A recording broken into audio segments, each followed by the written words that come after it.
In today's video, I'm going to teach you how to set up stop loss on E** trade.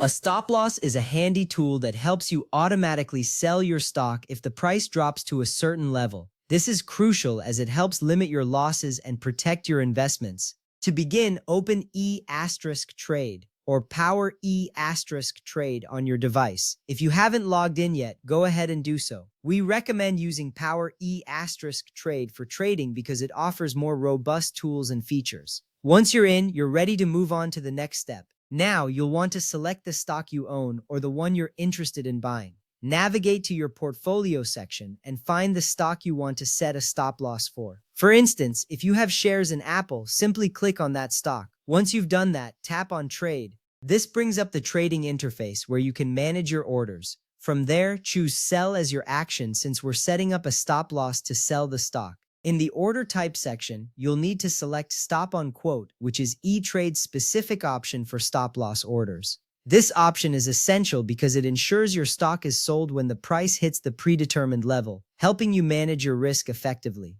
Next up, set your stop price. This is the price at which you want to exit the trade.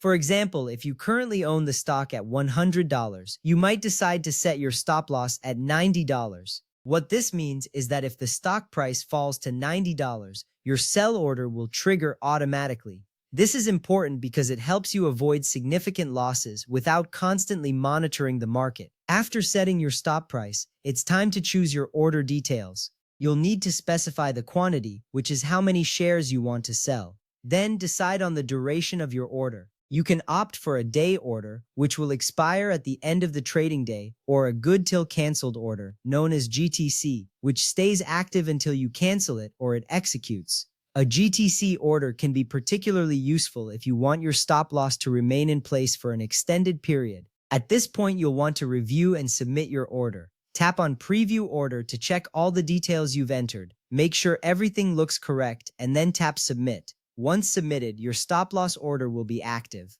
This makes sure your changes are saved and ready to protect your investment. Before we wrap up, there are a few important things you need to know. Keep in mind that once your stop-loss is triggered, it becomes a market sell order. This means that in fast-moving markets, you might not sell exactly at your stop price. However, it works best for protecting your downside risk and is a valuable tool in managing your trading strategy. With that ready, you've now successfully set up a stop loss on E** trade. Remember, using stop losses can be an essential part of your trading strategy, providing peace of mind and a safety net for your investments. Thank you for watching, and happy trading.